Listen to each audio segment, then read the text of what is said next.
शाबाश तो बोलना ही पड़ेगा जब अच्छी अच्छी बातें चलेंगी। आगे आगे देखिए होता है क्या। असद कैसर साहब ने बड़ी गुफ्तगू फरमाई, उन्होंने भी बड़ी पुरजोश तकरीर की। ये फॉर्म 45 का झगड़ा पूरे मुल्क में डाला हुआ है इन्होंने। फॉर्म 47 के तहत तो आप भी मुंतखब होकर आए, अगर हम मुंतखब होकर आए तो। हाँ, मैं आपके साथ था। मैंने आपको इसलिए छोड़ा कि आपकी सफों में मैं सिंध के अंदर पहला एमपीए था पीटीआई का। मैं उनकी कोर कमेटी 17 रुकनी कोर कमेटी का मेंबर था। मैंने बहुत करीब से देखा है। घर का भेदी हूं, लंका ढा दूंगा, ज्यादा बात नहीं करो। हाँ, तुम भी मेरे पास आए हो, तुम सोच के बोलो सारी बात। मेरे साथी शहरियार आफरीदी साहब ने बड़ी दबंग तकरीर की, बड़ी जोर से मुतालबात किए, बड़ी गरजदार आवाज में लोगों को समझाने की कोशिश की। हम तमाम सियासी लोगों को इस बात पर गौर करना चाहिए और सोचना चाहिए। शहरियार आफरीदी साहब की जो जाती मामलात की गुफ्तगू थी, मैं उस पर सख्त अफसोस का इजहार करता हूं और मुतालबा करता हूं कि इसकी तहकीकात करवाई जाए। लेकिन जहां तक सियासी लोगों के रवैये की बात है, तो सुनिए, आप अपने दौर की किताबचे को खोल कर देखें कि आप क्या करते रहे, आप किस अंदाज के अंदर हुकूमत चलाते रहे, आपने लोगों के साथ क्या किया। ऐसी दास्तानें बहुत हैं। हाँ, मैं आपके साथ था। मैंने आपको इसलिए छोड़ा कि आपकी सफों में मैं सिंध के अंदर पहला एमपीए था पीटीआई का। मैं उनकी कोर कमेटी 17 रुकनी कोर कमेटी का मेंबर था। मैंने बहुत करीब से देखा है। घर का भेदी हूं, लंका ढा दूंगा, ज्यादा बात नहीं करो।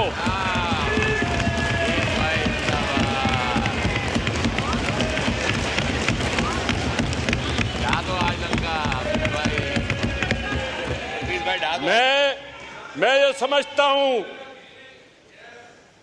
समझता हूं कि जिस अंदाज में आप इमरान खान को प्रोटेक्ट कर रहे हैं, आज आपकी सफों में वो लोग नहीं हैं जिन लोगों को यहाँ इस सफों में रहना चाहिए था, जिनकी वजह से वजीउद्दीन ने छोड़ा, जिसकी वजह से नूरानी साहब ने छोड़ा, जिसकी वजह से हामिद खान पीछे हुए, जिसकी वजह से नजीब हारून पीछे हटा। सोचो तुम क्या करते रहे हो, किस अंदाज में हुकूमत चलाते रहते हो, किस तरह में पॉलिटिक्स की है तुमने।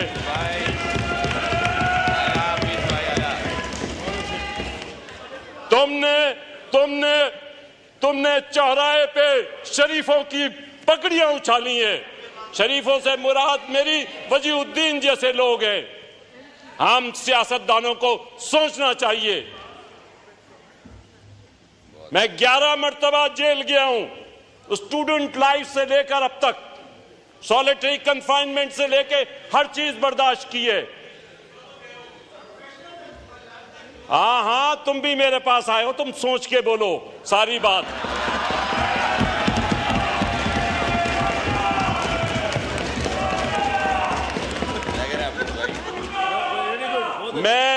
मैं बजट की बात करना चाहता था, लेकिन ये सारी गुफ्तगू सुन के मैं मजबूर हो गया कि मैं बजट से हटके बात करूं।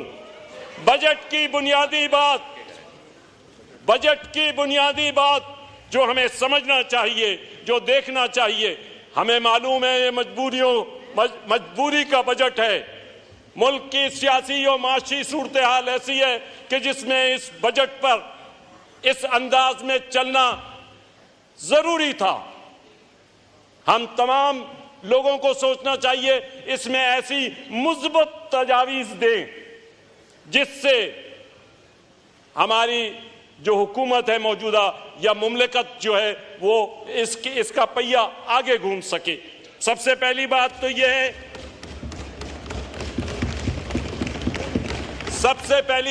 है कि सैलरीड पर्सन पे जो टैक्स लगाया गया है उसको हमें मेजर करना चाहिए कि हमारी तनख्वाहदार लोग उनका टेक होम कितना है, वो कितने पैसे घर ले जा सक रहे हैं, तमाम स्लैब्स के अंदर देखना चाहिए। मेरे ख्याल में it is not possible to carry out their homes in this minimum wages formula. इसके ऊपर मैं बहुत ज्यादा बात नहीं करना चाहता, लेकिन ज्यादा से ज्यादा भी आप उठाएंगे जो तनख्वाह मिल रही है उसमें अगर किसी को 12 लाख रुपए महीना भी मिल रही है तो उसकी सूरत हाल ये बन रही है कि 325 बिलियन हमारा पहले टैक्स था, अब वो 540 बिलियन पे पहुंच जाएगा। टोटल जो टैक्स का हजम हम जो रिकवर कर रहे हैं वो 540 बिलियंस तक पहुंच जाएगा। इसके बाद मेरी सिर्फ फाइनेंस मिनिस्टर साहब, मेरी खुशकिस्मती है कि यहां बैठे हुए, मैं समझता हूं कि वो इस स्लैब पर गौर फरमाएं, इसको रिव्यू करें, इसके मामलात को देखें, क्योंकि मेजर चंक यहां से आ रहा है। इसको अगर देखेंगे तो हमारे मसले ज्यादा बेहतर तौर पे हल होंगे, वरना हमारा नौजवान, हमारे पढ़े लिखे लोग इस मुल्क को छोड़ रहे हैं, वो परेशान हो रहे हैं। इस परेशानी को दूर करने के लिए जरूरी है कि इस स्लैब पर नजरसानी की जाए। इसके बाद मैं आ जाऊंगा, असल में एक और मसला भी था जिसके ऊपर मैं बात करना चाहता था। असद कैसर साहब ने बड़ी गुफ्तगू फरमाई, उन्होंने भी बड़ी पुरजोश तकरीर की। ये फॉर्म 47, फॉर्म 45 का झगड़ा पूरे मुल्क में डाला हुआ है इन्होंने। फॉर्म 47 के तहत तो आप भी मुंतखब होकर आए, अगर हम मुंतखब होकर आए हैं तो फॉर्म 47 और 45 का इतना प्रोपेगेंडा, मैं जानता हूं किस तरीके से पीटीआई सोशल मीडिया पे लोगों को इंप्लाई करती है। मैं खुद उस प्रोसेस में रहा हूं, मुझे मालूम है। ये सोशल मीडिया का तमाशा बंद करो इस मुल्क के अंदर। 2018 के किस्से तुम्हें याद नहीं है, किस तरीके से तुमने हुकूमत हासिल की। इन बातों को सोचो, इन बातों को समझो और इस बातों पर चलने की कोशिश करो जो हम तुम्हें बता रहे हैं।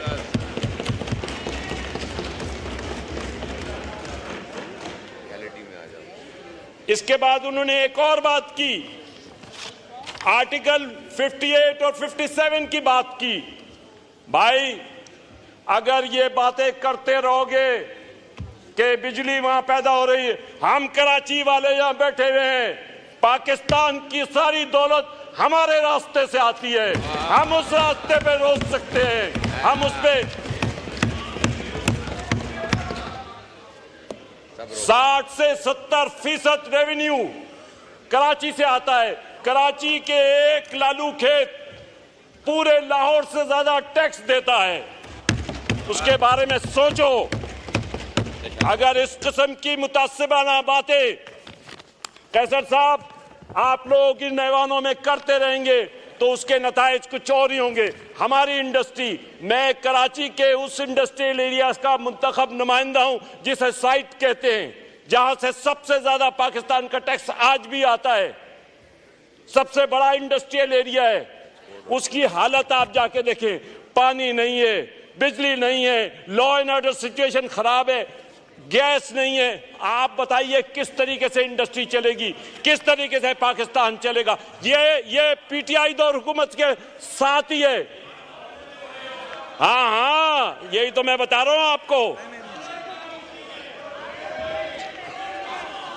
स्पीकर की तरफ देखते चले, अच्छा order in the house, order in the house. कि मैं फैसलाबाद में गया था, असद कैसर साहब ने कहा कि मैं फैसलाबाद में गया था, वहां की इंडस्ट्री बंद देखी। मैं आपको बताता हूं,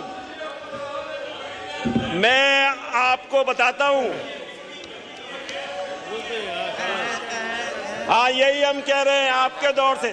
मैं आपको बताता हूं, देखिए ये Karachi chamber of commerce and industries ने अपने प्रपोजल्स भेजे हैं। मैं ज्यादा इस पे बात नहीं करता, मैं कोशिश करूंगा कि फाइनेंस मिनिस्टर साहब को ये प्रपोजल्स पहुंचाऊं। इतने पॉजिटिव प्रपोजल्स हैं, एक्सपोर्ट रिलेटेड प्रपोजल्स हैं, जिन प्रपोजल्स पे अमल किया जाए तो मैं समझता हूं कि मैं एक्सपोर्ट को बढ़ाने की ज़रूरत है और एक्सपोर्ट बढ़ने से पाकिस्तान के मसाइल हल होंगे। इसके अलावा मैं जिस बात की सबसे ज़्यादा पजीराई करूंगा वो दो बातें हैं। सबसे पहले तो इस बजट के आने से पहले शोर मचा हुआ था कि भाई पेंशन पे टैक्स लगेगा, पेंशन पे टैक्स लगेगा। ये बहुत अच्छी कोशिश रही है कि पेंशन पे टैक्स नहीं लगा। इसके बाद दूसरा प्रोपेगेंडा था इस सोशल मीडिया के जरिए से कि जनाब सोलर पे टैक्स लगेगा, सोलर का ये होगा। ये दोनों चीजें नहीं हुई हैं। मैं फाइनेंस मिनिस्टर और हुकूमत को इस बात का क्रेडिट दूंगा कि उन्होंने इन दोनों चीजों पे सारा बेहतर तौर पे अमल करवाया। शाबाश तो बोलना ही पड़ेगा जब अच्छी बातें चलेंगी। आगे देखिए होता है क्या, आगे देखिए होता है क्या। अभी तो इब्तिदाई इश्क है, रोता है क्या, अभी तो इब्तिदाई इश्क है, रोता है क्या। आगे देखिए होता है क्या।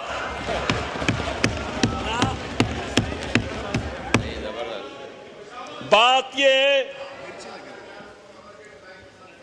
ये कि मुल्क को जिन चीजों की बड़ी सख्त जरूरत है उसमें हमारे पास पॉपुलेशन प्लानिंग का इश्यू सबसे बड़ा है। पॉपुलेशन प्लानिंग के ऊपर गौर करना चाहिए और उस पर अमल दरामद के लिए मामलात को आगे बढ़ाना चाहिए। खास तौर पे उल्मा को इस सारे मामलात में शामिल हाल करना चाहिए। नंबर 2 बात मैं जो कहूँगा वो है अमन अमान और रोजगार की। अमन अमान होगा तो रोजगार का आगे बढ़ने के मौके मिलेंगे। इस सिलसिले में हम सबको इज्तिमाई काम करना चाहिए। इज्तिमाई काम के अलावा और कोई रास्ता नहीं है। हम इज्तिमाई तौर पे चलेंगे, आगे बढ़ेंगे, हमारा मुल्क तरक्की करेगा और हम समझते हैं हम पाकिस्तान की बुनियादों को इंशाअल्लाह अज़ीज़ मजबूत